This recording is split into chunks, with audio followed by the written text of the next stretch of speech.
Hello dear students, welcome back to my channel Physics SPC CBSE Board Paper 2024 Set 55 3/3 A 2 centimeter, इस पे ध्यान दो, centimetre में segment wire carrying 5 ampere current in positive y direction, ये भी important है, along y axis as shown the figure। देखो एक करंट कैरिंग वायर हो गया ये, और along एक y axis में इसकी जो लेंथ रखी है ये वाली, इसे आप dl वेक्टर कह सकते हो, इसका मैग्नीट्यूड कह सकते हो dl का 2 सेंटीमीटर। ठीक है, फिर कह रहा है आपसे the magnetic field at a point 3 metre. अब देखो ये मीटर में है और ये आपका dl 2 सेंटीमीटर में, तो इससे मीटर की कंपेयरिंग इस सेगमेंट को छोटा मान सकते हैं। ठीक है, the magnetic field at point 3 metre 4 metre और 0 ड्यू टू दिस सेगमेंट। तो यहां से x में 3 और y में 4, कुछ पॉइंट यहां पे आएगा, एक पॉइंट P 3,4,0 इस पॉइंट पर है, तो ये इसका पोजीशन वेक्टर हो गया r वेक्टर। ठीक है, और dl वेक्टर की डायरेक्शन वही मानते हैं हम जो करंट की डायरेक्शन होती है, dl along the direction of current. तो करंट dl की करंट की डायरेक्शन ऊपर है, इसलिए dl वेक्टर की डायरेक्शन ऐसे होगी। दैट मीन्स यही dl वेक्टर हो गया बेटा, और ये dl वेक्टर और r वेक्टर के बिटवीन एंगल हो गया। ठीक है, अब जरा समझो, इसमें सबसे पहले हम r वेक्टर निकाल लेते हैं बेटा। अब r वेक्टर कैसे निकालते हैं, तो देखो ये हेड है और ये टेल है, तो इस टेल के कोऑर्डिनेट हैं 0 0 0। तो कैसे निकालते हैं, x में से x को घटाइए, तो 3 माइनस के 0 और i कैप, x एक्सिस में यूनिट वेक्टर i कैप होता है ना, इसीलिए y में से y घटाइए, प्लस लगा के नहीं, 4 माइनस के 0 j कैप, और के z में से z एक्सिस घटाइए, तो 0 माइनस के 0 करेंगे तो 0 ही हो जाएगा बेटा, वो तो k कैप। इसीलिए r वेक्टर हो गया, ये आ गया 3i cap plus 4j cap. ठीक है, इसका अगर मैग्नीट्यूड निकालें, है ना, तो इसका अगर हम मैग्नीट्यूड निकालें, दैट मीन्स r निकालें, तो रूट के अंदर i के कोएफिशिएंट का स्क्वायर दैट मीन्स 3 का स्क्वायर, j के कोएफिशिएंट का स्क्वायर मतलब 4 का square, that means 9 plus 16 that means 25 और इक्वल टू 5 मीटर।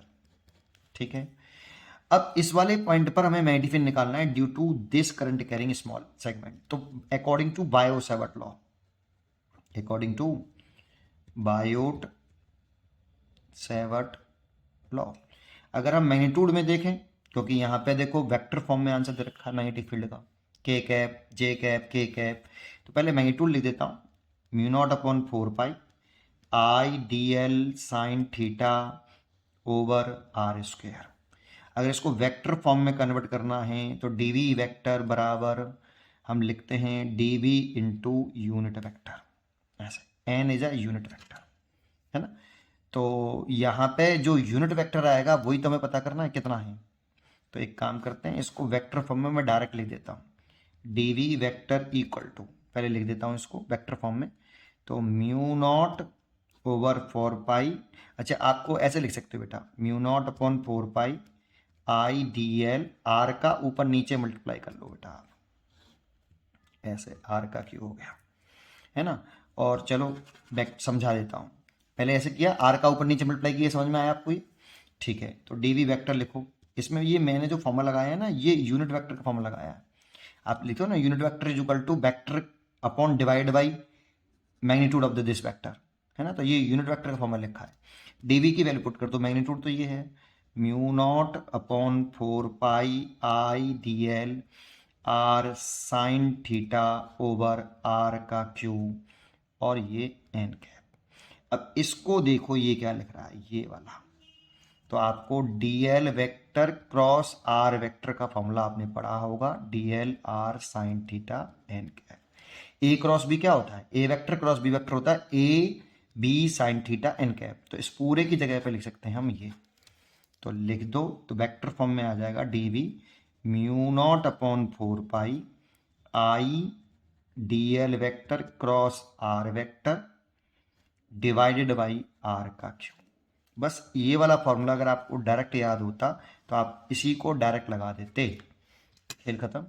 इसकी वैल्यू बता दो भाई जी, इसकी वैल्यू है 10 की पावर माइनस के 7, आई की वैल्यू बता दो 5 एम्पियर, है ना। तो आई की वैल्यू 5 एम्पियर है। अब DL vector cross R vector करना पड़ेगा हमें, है ना।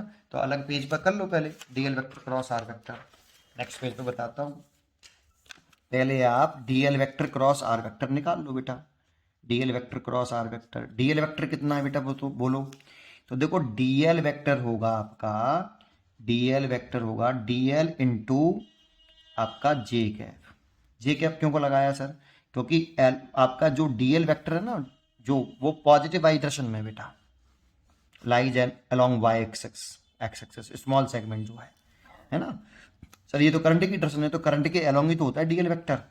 अब इसकी वैल्यू लिखें, सेंटीमीटर में रखा था और ये डाटा दे रखा मीटर में, तो चेंज जरूर कर लेना बेटा इसको। तो ये हो जाएगा 0.02 जे कैप ऐसे डीएल वेक्टर। तो डीएल वेक्टर हो गया 0.02 जे कैप क्रॉस आर वेक्टर की वैल्यू देखो ये रही, आर वेक्टर की वैल्यू ये रही, है ना। तो ये है आपका 3i cap plus 4j cap. अब आपको क्रॉस प्रोडक्ट करना है, इसका मल्टीप्लाई इसमें कर लो। तो देखो इसका इसमें करेंगे तो 0.06 हो गया और जे कैप क्रॉस आई कैप हो गया, प्लस इसका इसमें करेंगे तो 0.08 हो गया और जे कैप क्रॉस जे कैप। अब जे क्रॉस जे करोगे तो जीरो आएगा, क्योंकि जे और जे की डायरेक्शन सेम है, तो एंगल जीरो हो गया। साइन जीरो की वैल्यू कितनी होती है? जीरो, तो जीरो हो जाएगा। ये तो जे क्रॉस जे तो जीरो हो जाएगा। जे क्रॉस आई क्या होता है बेटा? आपने ऐसे बनाया होगा हमेशा एक सर्कल, इधर आई लिखते हैं, इधर जे लिखते हैं, फिर इधर के लिखते हैं। अब हमें करना है जे क्रॉस आई, तो हमें ऐसे करना है बेटा, जे से आई, छूटना नहीं चाहिए। तो जे से आई करा, ऐसे करेंगे तो बड़ा पाथ हो जाएगा, बड़े पाथ से नहीं करते, छोटे पाथ से करते हैं। जे से आई जाना है हमें, है ना, जे से आई जाओ शॉर्टेस्ट पाथ से, तो हमें ऐसे गए। तो इस एरो के जो हमने एरो बनाए हैं इसके अपोजिट चल रहे हैं, इसीलिए माइनस का के कैप आएगा। तो J cross I cap is equal to minus का के कैप होता है, इसीलिए लिख देंगे 0.06 और ये माइनस साइन आगे लगा दिया के कैप। तो डीएल क्रॉस आर वेक्टर की वैल्यू ये आ गई। अब ये वाली वैल्यू आप यहाँ रख दीजिए, है ना। तो ये रख देते हैं, कितना आ रहा है, माइनस साइन आगे लगा लेता हूँ और 0.06 के कैप और आर का क्यूब, आर कितना निकाला मैंने 5 मीटर, है ना। इसे पाइथागोरम से भी निकाल सकते हो, ये 3 है और ये 4 है तो ये 5 हो जाएगा, है ना। ठीक है, तो आप इसको लिखो तो कितना लिखोगे, 5 इंटू 5 इंटू 5, क्योंकि क्यूब है, एक 5 से एक 5 कटेगा। अब ये हो गया आपका, जीरो हटाया यहाँ से और नीचे 100 हो गया, है ना। तो ये हो गया 6/25, ये 25 हो गया और ये 6 हो गया, और ये ऊपर ले गए तो माइनस का लगा लिया और 10 की पावर -9 और के कैप लिख लिया। अब 25 में 6 का डिवाइड करना है आपको, 25 डिवाइड बाई 6, है ना।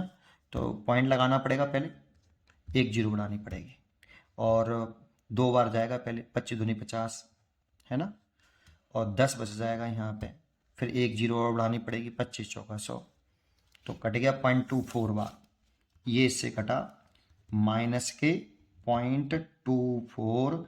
और इसको देखो ये टेस्ला में चला, चलो वैसे लिख देता हूँ, -9 के कैप, ये पूरा आया टेस्ला में। अब ये 10 की पावर -9 टेस्ला, इसको हम लिख सकते हैं nano tesla, N for nano tesla, इसीलिए लिख सकते हैं -0.24 नैनो टेस्ला और फिर के कैप। के कैप मतलब जो मैग्नेटिक फील्ड की डायरेक्शन है वो नेगेटिव जेड में आ रही है, माइनस का बता रहा है, नेगेटिव जेड में मैग्नेटिक फील्ड आ रहा है, तो मैग्नेटिक फील्ड जो यहाँ आ रहा होगा वो नेगेटिव जेड में आ रहा होगा, दैट मीन्स वर्टिकली डाउनवर्ड आ रहा होगा, है ना। तो इसीलिए इसका आंसर चेक कर लेते हैं, इसका आंसर है सी।